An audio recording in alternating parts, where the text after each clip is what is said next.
Bom dia, galera. Hoje nós vamos iniciar nossas aulas falando sobre células.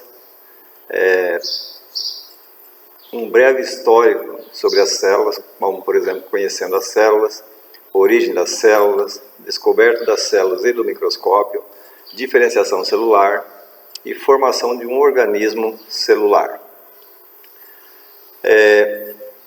Para nós começar nossa conversa sobre célula, é necessário saber, por exemplo, que todo ser vivo ele se originou de uma célula pré-existente, ou seja, não tem nenhum ser vivo que não tenha a origem dele ou a descendência a partir de uma célula.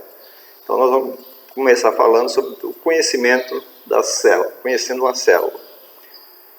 As plantas, os seres vivos e outros animais podem ser formados por várias células ou até mesmo por uma única célula, ou seja, existem animais e plantas multicelulares e animais unicelulares, tá? Então, por exemplo, os animais e os vegetais, todos eles são constituídos ou formados aí por mais de uma célula e devido a isso eles são chamados então de multicelulares ou pluricelulares. Calcula-se que existe aproximadamente uma quantidade de células no corpo humano que chega aí em torno de 65 trilhões de células, ou seja, uma quantidade inimaginável para você contar, mas os cientistas, através de aparelhos sofisticados, eles conseguem ter aí esse número, aproximado em torno de 65 trilhões de células, que é a quantidade aproximada aí na formação de uma pessoa ou de um ser humano. Porém, existem células que são constituídas por uma única célula. É o caso dos micro-organismos, como bactérias, fungos, alguns, porque alguns fungos também são multicelulares, mas como tem alguns que são unicelulares, então nós temos os fungos e as bactérias aí que se enquadram nesse grupo de unicelulares, ou seja, formado por uma única célula. Aqui nós temos uma ilustração indicando uma possível descendência, ou ancestralidade aí dos seres celulares. Partindo ali do Monera, que é constituído de bactérias, depois nós temos os protistas, e aí dos protistas uma diversificação celular, dando origem para os fungos, para as plantas e outros animais. A maioria das células mede menos que a 10ª parte de 1 milímetro, ou seja, é algo muito pequeno que só é possível ser visto em um microscópio. Porém, algumas células possuem tamanhos macroscópicos, ou seja, você pode visualizá-las tranquilamente sem o uso de aparelho. É o caso da gema, do ovo, e também da fibra de algodão, que são células aí que você pode visualizar sem o uso de aparelho. Porém, a grande maioria são microscópicas, ou seja, só pode ser vista através de um aparelho do microscópio. A célula também, quando ela é fertilizada ou fecundada, ela se divide em duas, que é chamada de primeira divisão celular ou zigoto, tá? Então, todos os seres vivos aí que são multicelulares, eles passam por esse processo aí, ocorre a fertilização ou fecundação, e a primeira célula se divide, ela é chamada de zigoto, que vai dar origem aí a todas as células do nosso corpo, tá? Os aparelhos mais conhecidos e utilizados para esse tipo de trabalho é o microscópio óptico, que é uma palavra de origem grega, onde micro significa pequeno e scopus, olhar, tá? Então, óptico vem do grego, que tem relação com a visão. Ele amplia o campo visual para que as pessoas consigam aí visualizar, as células microscópicas. Para medir os elementos, ou seja, uma célula microscópica, algo assim invisível ao olho humano, os cientistas criaram algumas medidas ou termos que são utilizados diariamente para determinar o tamanho aí de uma célula, como por exemplo o micrômetro. O micrômetro ele é uma unidade de referência para determinar o tamanho de uma célula, como por exemplo as células do sangue, né? Para saber o tamanho, então ele usa essa unidade de micrômetro que corresponde à milésima parte de 1 milímetro, ou seja, falando assim parece algo bastante complicado, mas não é, conforme nós vamos ver agora no exemplo seguinte. Nós temos aqui uma régua, né, e 1 metro, onde é possível visualizar os risquinhos.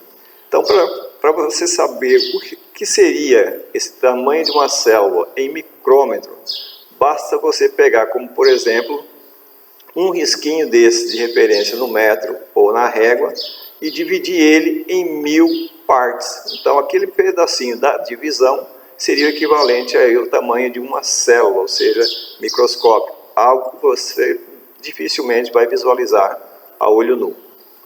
Aqui nós temos mais uma ilustração, né, de uma ameba, que é um ser microscópico, um óvulo e ao lado a célula da pele, ou seja, quanto menor o tamanho, né, ela vai diminuindo ali a capacidade de visualização.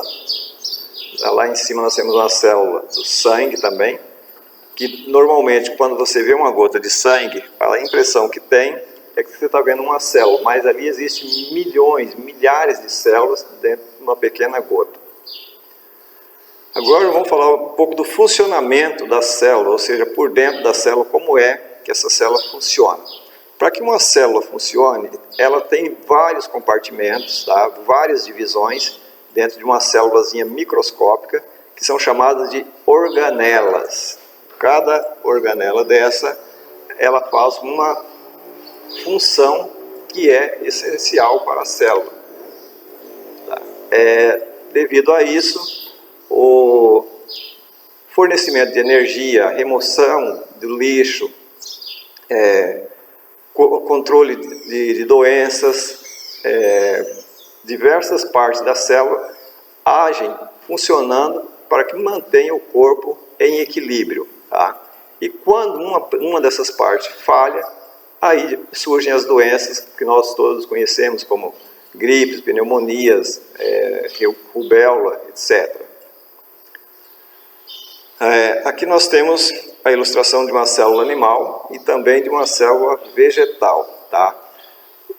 Eu ainda não falei, mas todas as células, seja ela animal, vegetal ou uma bactéria, elas apresentam 3 partes em comum, ou seja, as membrana plasmática, citoplasma e núcleo. Tá? Então, lembre-se que toda célula apresenta 3 partes fundamentais, que é membrana plasmática, citoplasma e núcleo.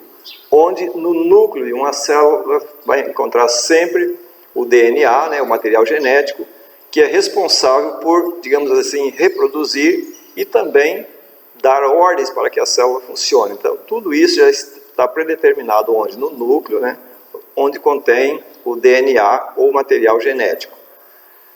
Também a membrana plasmática, ela envolve toda a estrutura interna da célula e dentro dessa estrutura, onde a membrana plasmática está envolvida, ela permite a entrada e saída de substância. Por isso diz-se que a membrana plasmática possui capacidade seletiva, permitindo então a entrada e saída de substância de dentro da célula.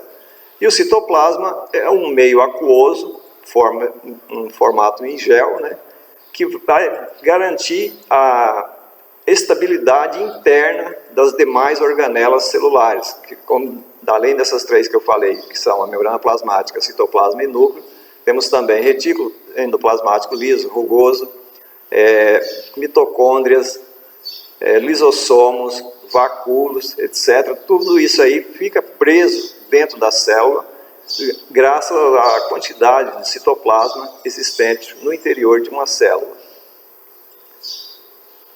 A célula animal e célula vegetal, elas apresentam algumas características em comum, porém, toda célula vegetal vai apresentar como característica única a presença da parede celular, o vacúolo digestivo, que é enorme, contém uma grande quantidade de água e sais minerais, e também os cloroplastos, que é característica exclusiva dos vegetais. Então, essas características você não vai encontrar ela, por exemplo, numa célula animal. Não vai ter cloroplasto, não vai ter parede celular, e também os vacúolos que você vai encontrar de repente numa célula animal, eles são bem menores, ou seja, microscópicos, se comparando aí com o vacúolo de uma célula vegetal. E também a parede celular, no caso dos vegetais, ela dá resistência ao vegetal, ou seja, protege ele contra agressões externas.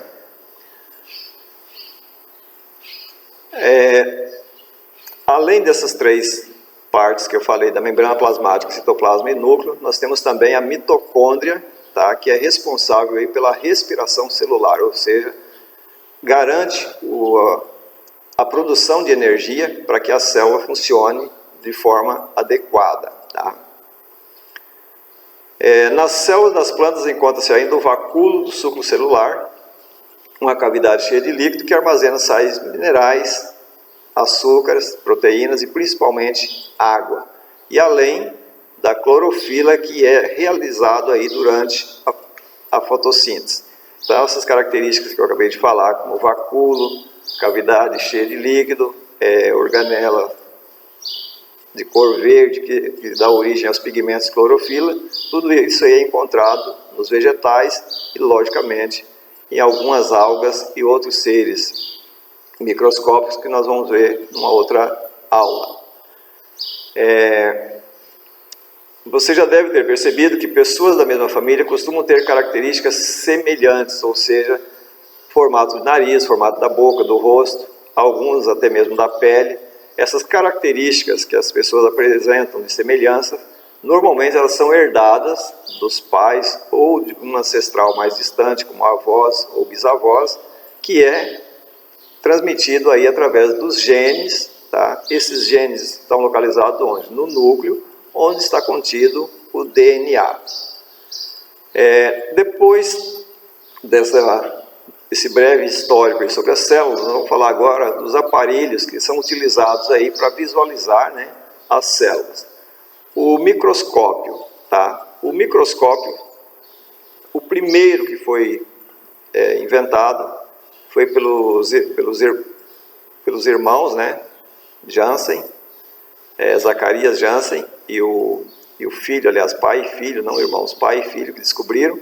E o primeiro aparelho, ele tinha uma aparência, digamos assim, bem rudimentar, que não se assemelha em nada com os aparelhos que nós temos hoje. Porém, naquela época foi essencial para iniciar, digamos assim, os trabalhos relacionados aí à visualização de seres microscópicos. Tanto é que na época, esse aparelho, quando foi descoberto, só era possível visualizar alguns micro-organismos existentes dentro de uma poça de água, por exemplo. Mas mesmo assim, por volta de 1665, iniciou-se aí os primeiros trabalhos relacionados às células. Robert Hooke, que foi o primeiro pesquisador, digamos assim, conhecido, né, no histórico celular, que visualizou uma estrutura que ele denominou de célula, que nada mais era do que um material de cortiça, um pedaço de madeira, onde ele visualizou pequenos compartimentos dentro daquela cortiça, que ele determinou como sendo cell, que é uma palavra de diminutivo em inglês que significa célula. Então, as células nada mais são do que pequenos compartimentos existentes dentro da estrutura. Aqui nós temos 3 modelos de aparelho de microscópio. Esse mais escuro, parece uma garrafa, foi o primeiro que foi descoberto, e até a atualidade nós temos aí microscópio eletrônico de varredura, que é capaz de visualizar qualquer estrutura celular, por menor que ela seja. Aqui a estrutura que foi visualizada por Robert Hooke, uma cortiça, um pedaço de madeira, e o formato que ela apresentava, né, as pequenas cavidades ali que ele denominou como sendo célula.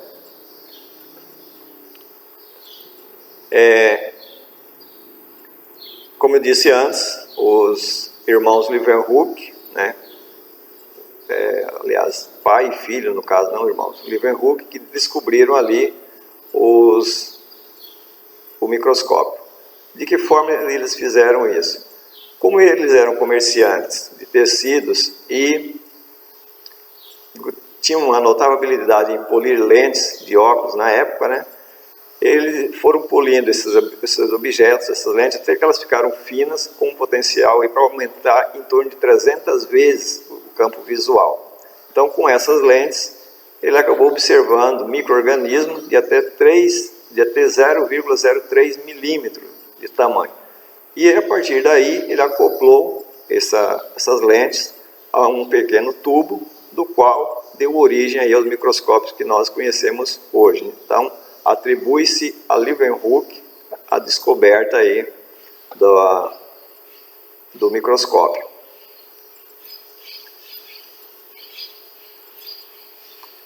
A teoria celular.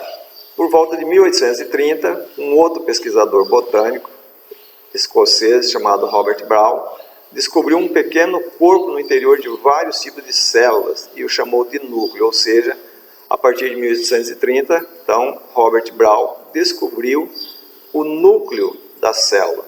Núcleo, na verdade, ele tem uma origem de uma palavra grega que significa caroço, o que tem um certo sentido, porque se a gente analisar, por exemplo, pegar uma semente, a semente de um abacate, ou de manga, ou de laranja, dentro da semente está ali todas as informações necessárias, ou seja, o DNA, para que se forme um novo indivíduo a partir do momento em que for plantado. Então, núcleo tem o mesmo significado ou sentido aí de caroço. Tá?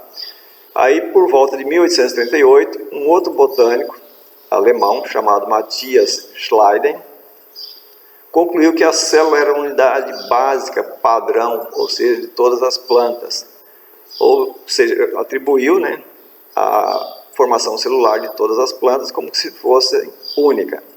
A partir de 1882, um outro cientista chamado Theodor Schwann, um zoólogo alemão, generalizou esse conceito de células para os animais. Então surgia assim o que nós conhecemos hoje como teoria celular de Schwann e Schleiden, ou seja, a teoria diz que todos os seres vivos são formados por células. Não existe, então, ser vivo que não seja formado por células. A exceção dessa regra se aplica aos vírus, já que os vírus não são constituídos por células, são acelulares. Então, fora os vírus, todos os seres vivos, para se formar, ele precisa aí de uma célula pré-existente, ou seja, todos os seres vivos são formados por células. O microscópio permitia, então, as investigações minuciosas do corpo humano e as pesquisas médicas acabaram contribuindo com o estudo das células. Por volta de 1858, um médico alemão chamado Rudolf Virchow propôs que toda célula é capaz de se reproduzir, gerando novas células iguais a ela.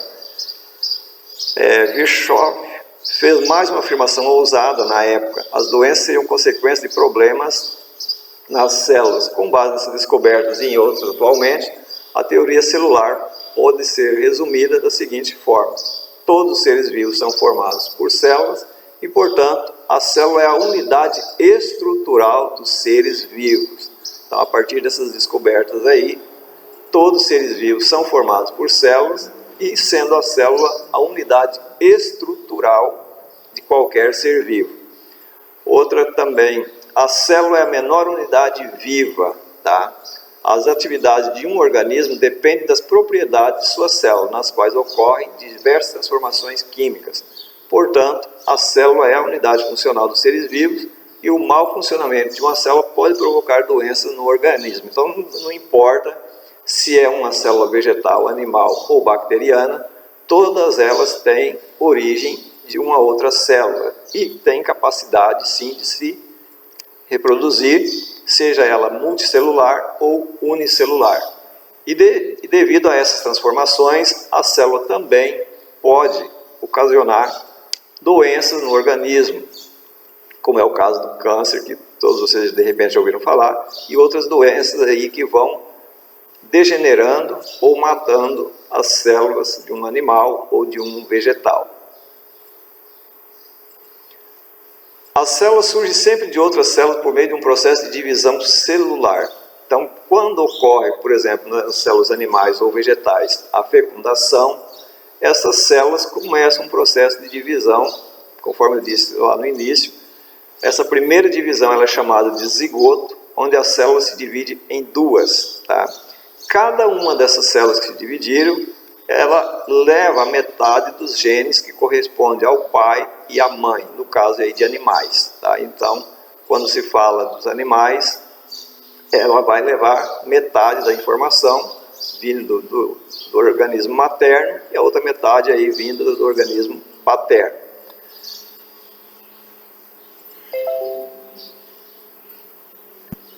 Da célula ao organismo. Todos nós, sem exceção, já fomos um dia uma única célula. O que isso quer dizer? Que antes de ocorrer a fertilização ou a fecundação do óvulo pelo espermatozoide, nós éramos uma única célula que estava em organismos separados, ou seja, os 23 pares de cromossomos que constituem a origem paterna e 23 cromossomos de origem materna, eles estavam, digamos, isolados, um no epidídimo, né, na bolsa escrotal, que é o aparelho reprodutor masculino, e o outro estava no óvulo, que fica no ovário, onde, digamos assim, apresenta ali os 23 cromossomos maternos. O zigoto é formado, então, pela união de duas outras células, o espermatozoide produzido pelo homem e o óvulo produzido pela mulher. Como eu disse agora há pouco, né, da união do espermatozoide com o óvulo, que recebe o nome de fecundação, e se divide em duas, dando origem ao zigoto. As células surgem sempre de outras células por meio do processo de divisão celular. Tá? Todos os seres vivos passam por transformações químicas que mantêm a vida. E o conjunto dessas transformações é chamado de metabolismo. Então, o metabolismo celular ele é responsável por transformar, através de reações químicas, toda a estrutura do indivíduo, que vai do nascimento até a morte.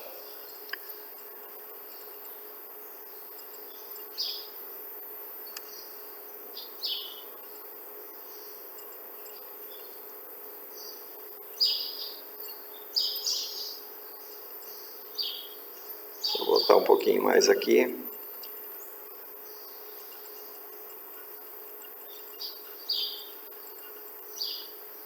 Tá. Mitocôndria já foi falado, citoplasma, organelas celulares. Vou adiantar mais um pouco.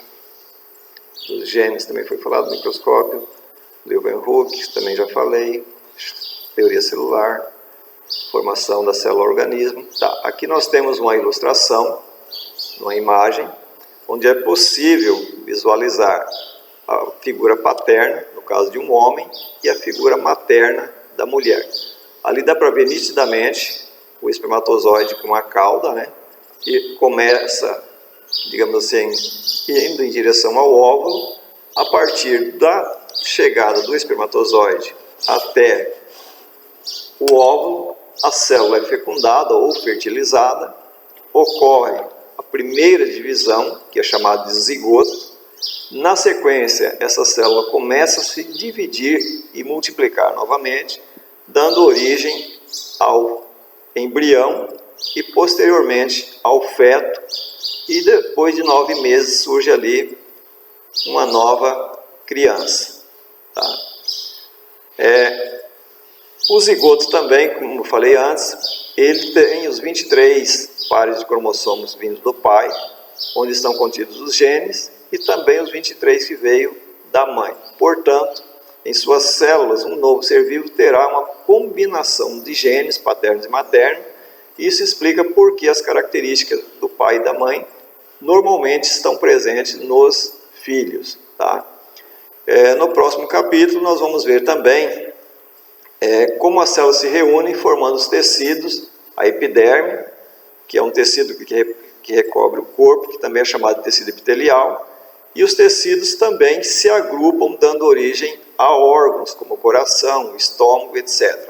E esses se reúnem em sistemas, como o sistema cardiovascular, digestório, circulatório, urinário, dentre outros. E a reunião desses sistemas forma o organismo, ou seja, um novo indivíduo.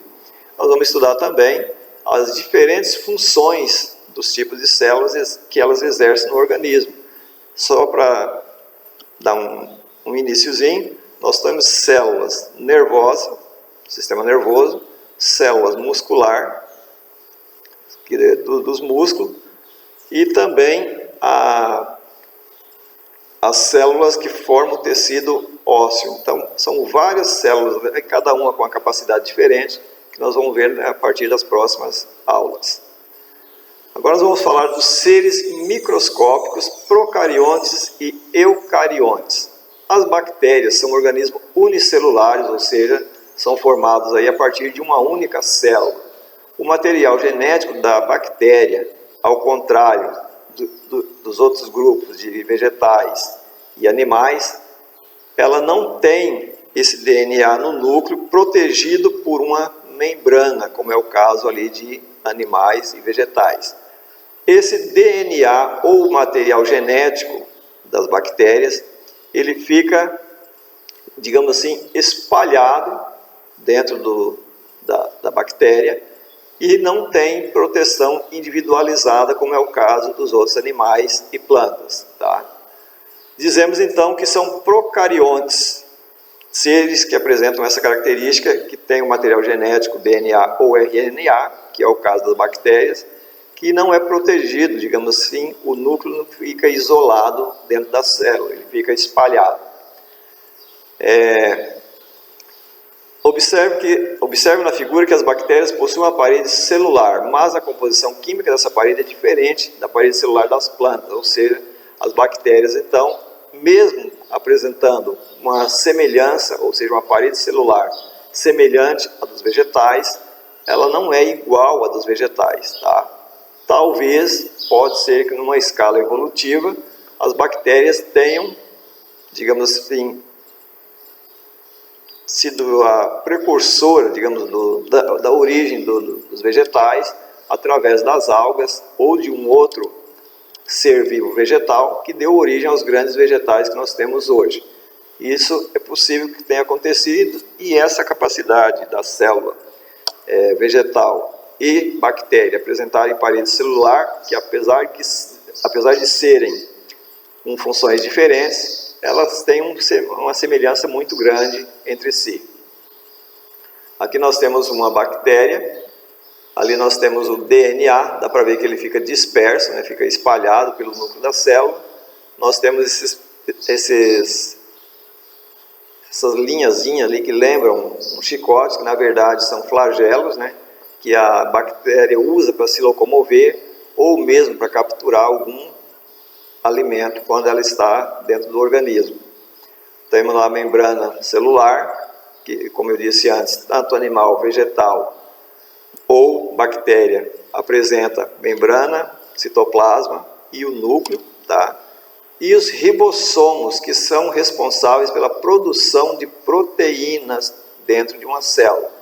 Então a bactéria também apresenta ribossomo, assim como células, animais, vegetais e outros grupos do reino animal apresentam essa mesma estrutura ali dos ribossomos.